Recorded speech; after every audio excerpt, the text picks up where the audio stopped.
When the clock struck midnight, Eliza found herself alone in the ancient library, surrounded by countless volumes of forgotten lore.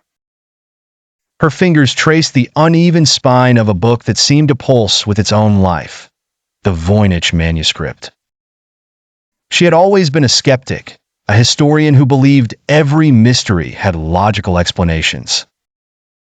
But tonight, that belief would be shattered.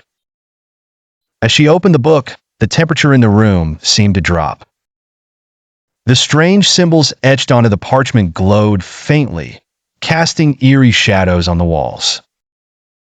The illustrations of plants, some with eyes and others that seemed to move, appeared to come alive, their inked tendrils reaching out to her.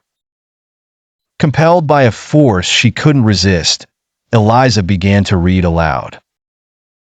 The words were unlike any language she knew, but they slipped from her tongue as if they were her own.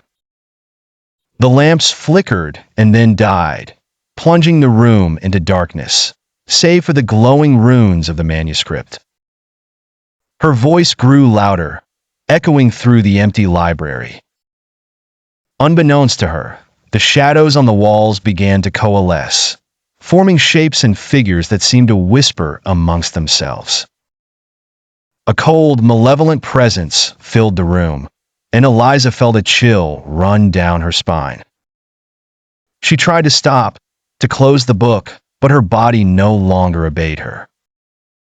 Her eyes widened in terror as the shadows drew closer, their whispers becoming a cacophony of voices, each more urgent and fearful than the last.